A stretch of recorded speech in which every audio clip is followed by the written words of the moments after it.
প্রিয় দর্শক বন্ধু, আমি আবার চলে আসলাম সেই পেঁপে বাগানে।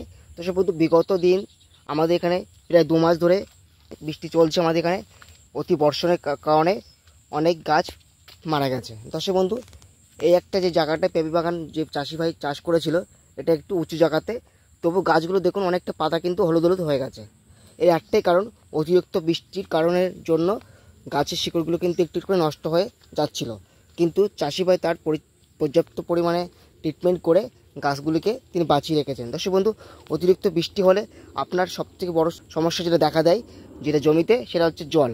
অতিরিক্ত জল হলে কিন্তু গাছের গঠন খারাপ হয়ে যাবে, গাছগুলো মারা যেতে পারে। দর্শক বন্ধু, একটু ভালো করে দেখুন, এই যে গাছের শিকড়গুলো দেখতে পাচ্ছেন, এই যে সাদা সাদা শিকড়গুলো, এটা কিন্তু অতিরিক্ত বৃষ্টির জন্য এগুলো মাটি থেকে কিন্তু বেরিয়ে এসছে।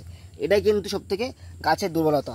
এই শিকড় যদি পুরোটা বেরিয়ে আসে, কিন্তু গাছ কিন্তু আস্তে আস্তে নষ্ট হয়ে যেতে পারে বা শিকড়গুলো পচে যাবে। দর্শক বন্ধু, এই যে এত সুন্দর গাছটা দেখছেন, এটা কিন্তু এত সুন্দর গাছের ফলটা দেখুন। চাষি ভাই তার ফলকে যেমন তৈরি করেছেন, তেমন গাছকেও তিনি তৈরি করেছেন। যেমন গাছ তৈরি করেছেন, তেমন তার ফল তৈরি করেছেন। দর্শক বন্ধু, সবথেকে বড় বিষয় যেটা হচ্ছে, এই বর্ষাকালে এত বৃষ্টির কারণে কিন্তু গাছের শিকড়গুলো আস্তে আস্তে দেখা দেয়। যেমন আমি আগে দেখালাম, কিন্তু আবার একবার দেখাই। দেখুন, এই সাদা সাদা শিকড়গুলো দেখতে পাচ্ছেন।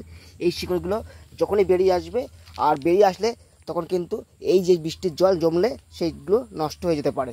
দর্শক বন্ধু, এটা মাথায় রাখবে, কোনো ক্রমে যেন জমিতে একটি বিন্দু জল না জমে। জল জমলে কিন্তু এই যে সুন্দর গাছগুলো কিন্তু নষ্ট হয়ে যেতে পারে। ভালো করে লক্ষ্য করবেন, অতিরিক্ত বৃষ্টির ফলে কিন্তু গাছের পাতাগুলো কিন্তু হলুদ হয়ে যায়। অতিরিক্ত বৃষ্টির কারণে কিন্তু পাতাগুলো হলুদ হয়ে যায়। এটাকে লক্ষ্য রাখতে হবে।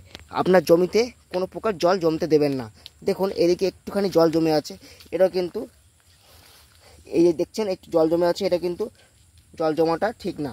জল জমলে কিন্তু গাছের গঠন নষ্ট হয়ে যাবে। দেখুন, প্রত্যেকটা গাছের শিকড়গুলো দেখুন সব বেরিয়ে এসছে।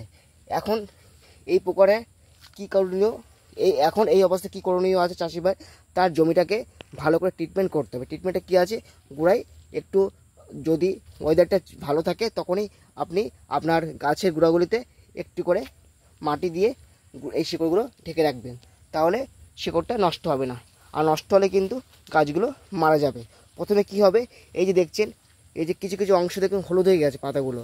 এটা অতিরিক্ত হলুদ হওয়ার কারণ হচ্ছে অতিরিক্ত বৃষ্টির কারণে হলুদ হয়ে গেছে। দেখুন, আরেকটা আপনাদের জিনিস দেখায়, যেটা এই যে গাছটা দেখছেন, এই গাছটা কিন্তু ম্যাক্সিমাম পাতা কিন্তু হলুদ হয়ে গেছে। একে বাঁচিয়ে রাখতে গেলে একটাই এখন উপায়, সেটা হচ্ছে এই প্রথমে আগাছাগুলো ভালো করে পরিষ্কার করে রাখতে হবে।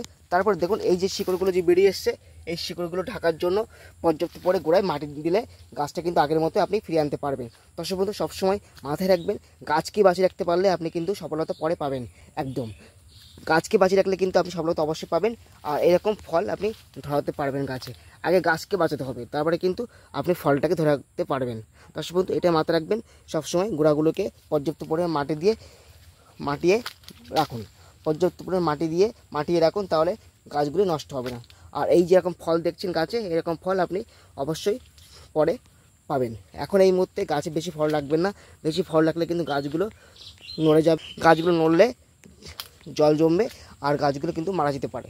দর্শক বন্ধু, এটা মাথায় রাখবেন, গাছে গোড়ায় কোনো প্রকারে জল জমতে দেওয়া যাবে না। আর গাছের গোড়াগুলিকে একটু মাটি দিয়ে আপনি সঠিক পর্যায়ে আবার আগের মতন ট্রিটমেন্ট করতে আপনাকে হবে।